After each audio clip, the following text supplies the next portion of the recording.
नमस्कार दोस्तों। Bail is the rule, jail is the exception. Supreme Court के जजों की तरफ से बीते सालों में कई बार यह कहा जाता रहा है कि जेल अपवाद है, बेल नियम है।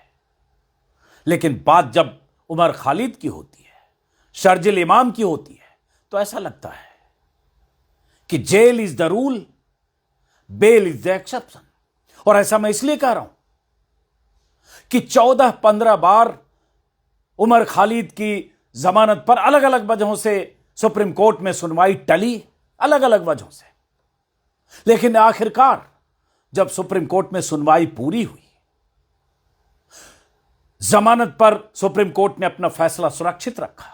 आज जब फैसले का दिन था, दिल्ली दंगे के उन तमाम आरोपियों पर सुप्रीम कोर्ट के फैसले का दिन, जमानत पर फैसले का दिन, तो फैसला यह आया कि उमर खालिद और शर्जिल इमाम जेल में रहेंगे, उन्हें जमानत नहीं मिली।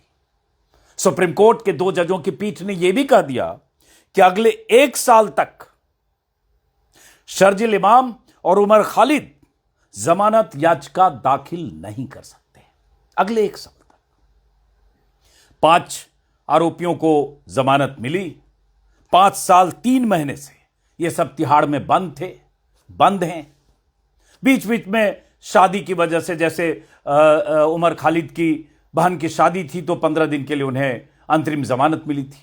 ऐसे अलग अलग वजहों से किन्हें किसी किसी को जमानत मिली होगी।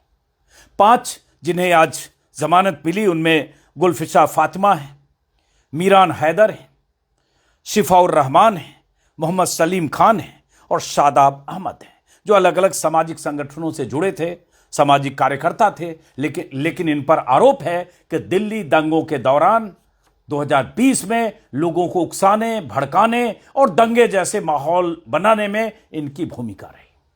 लेकिन उन 5 को जमानत मिली। जिन 2 को जमानत नहीं मिली, जिसमें उमर खालिद और शर्जिल इमाम है, जमानत नहीं देने की वजह बताते हुए 2 जजों की पीठ ने, सुप्रीम कोर्ट के जस्टिस अरविंद और जस्टिस NV अंजारिया ने अपना फैसला सुनाया और कहा कि अभियोजन और सबूत दोनों के लिहाज से उमर खालिद और शर्जिल इमाम की स्थिति अन्य 5 आरोपियों की तुलना में अलग है। कथित अपराधों में इन दोनों की भूमिका केंद्रीय रही है, मतलब एक तरह से कंस्पिरेटर रही है, मुख्य भूमिका रही है। इन दोनों की हिरासत की अवधि भले ही लंबी रही हो, लेकिन यह न तो संवैधानिक प्रावधानों का उल्लंघन करती है, न ही संबंधित कानूनों के तहत लगे वैधानिक प्रतिबंधों को निष्प्रभावी करती है। UAPA के तहत संगीन धाराएं लगाकर इन सबको 5.25 साल से जेलों के भीतर, सलाखों के भीतर रखा गया है। और बेल कैसे मिलती है? जब मैं आज यह खबर सुप्रीम कोर्ट से जब आ रही थी, जिस पर हम जैसे लोगों की नजर थी कि आखिर क्या होता, लगे अगर कहूं दिल से, तो मुझे लग रहा था कि सुप्रीम कोर्ट से भी ने शायद जमानत ना मिले। हजारों पन्ने के आरोप पत्र, चार्जशीट दिल्ली पुलिस की तरफ से उमर खालिद, शर्जिल इमाम और इन तमाम लोगों के खिलाफ हजारों पन्ने की चार्जशीट।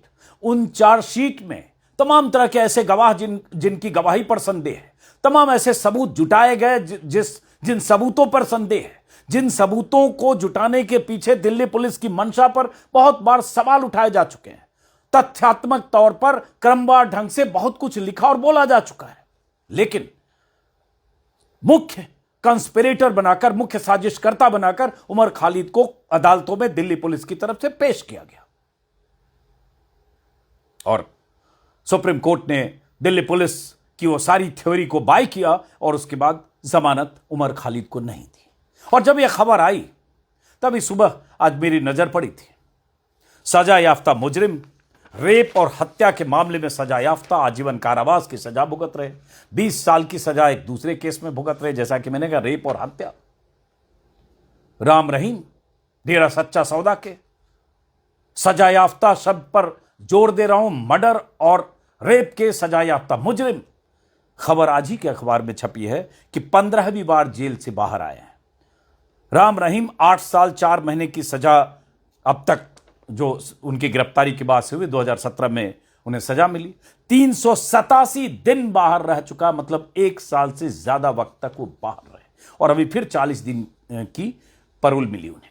हालांकि पैरोल जब सजायाफ्ता मुजरिम होता है पैरोल के लिए, जो जेल सुपरिटेंडेंट है, आचार विचार के आधार पर, और राज्य सरकार की उसमें बहुत भूमिका होती है, इसलिए सरकार की मेहरबानी से सजायाफ्ता मुजरिम को पैरोल मिलती है। राम रहीम को भी मिली और बार बार पैरोल मिलती है, बार बार वो बाहर आते हैं 30 दिन, 40 दिन, 45 दिन, कभी 50 दिन के लिए, और अलग अलग मौकों पर, चुनाव के मौके पर। तो हर चुनाव में, जब भी हरियाणा में चुनाव हो, राजस्थान में चुनाव हो, लोकसभा चुनाव हो, पंजाब में चुनाव हो, जब भी चुनाव, दिल्ली में चुनाव, हर चुनाव के मौके पर 40 दिन, 30 दिन, 50 दिन पैरोल पर राम रहीम बाहर आते हैं। और क्या करते हैं आप समझ सकते हैं।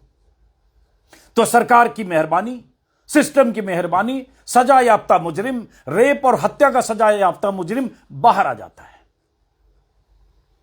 लेकिन उमर खालिद के मामले में दिल्ली पुलिस ने, गृह मंत्रालय ने, सरकार और सिस्टम ने इतने सबूत जुटाकर, या सबूत गढ़कर, या ऐसे गवाह जुटाकर, या पुलिस कैसे जांच करती है सब जानते हैं, चूंकि संगीन धाराएं लगा दी गई। उनके भाषण या उनके जो व्हाट्सएप ग्रुप थे, कहा गया कि उस व्हाट्सएप ग्रुप में थे जिस ग्रुप में ऐसी साजिशें होती थी, या सीएए के आंदोलन के दौरान भड़काने वाले जो समूह थे उसका मुख्य हिस्सा थे। तमाम तरह की बातें, तमाम तरह की दस्तावेजी सबूत जुटाने का दावा दिल्ली पुलिस ने किया, और उसके बाद उन सबूतों के आधार पर कि देश के खिलाफ साजिश कर रहे थे, दंगाई थे, और इस तरह से उनके खिलाफ चार्जेस फ्रेम किए गए, चार्जशीट दायर हुई, और उसके बाद निचली अदालत से लेकर, हाई कोर्ट से लेकर आज सुप्रीम कोर्ट में भी उन्हें निराशा हाथ लगी। सुप्रीम कोर्ट ने यह भी कहा, बात वहां सुप्रीम कोर्ट में बहस के दौरान लंबे समय तक, हालांकि उमर खालिद को लेकर बहुत कुछ लिखा गया है,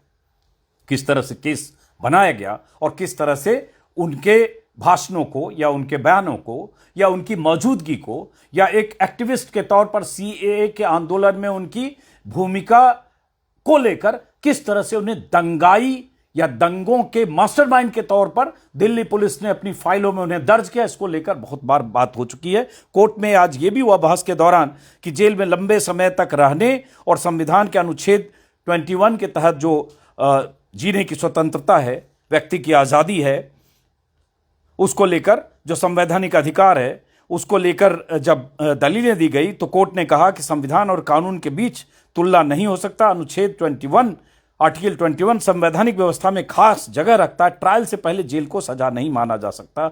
मतलब 5 साल 3 महीने अगर उमर खालिद जेल में हैं तो उसे सजा नहीं माना जा सकता। ये बस बेल उन्हें नहीं मिल रही है, सुप्रीम कोर्ट ने उसी तरह से कहा। और उसके बाद यूएपीए, चूंकि कानून ऐसा है, यूएपीए खास कानून के तौर पर उन शर्तों के बारे में कानूनी फैसला दिखाता है जिसके आधार पर ट्रायल से पहले जमानत नहीं दी जा सकती। राज्य की सुरक्षा और अखंडता से जुड़े अपराधों का आरोप लगाने वाले मुकदमों में देरी तुरूप का पत्ता नहीं हो सकती। मतलब सुप्रीम कोर्ट ने एक तरह से जो दलीलें दी गई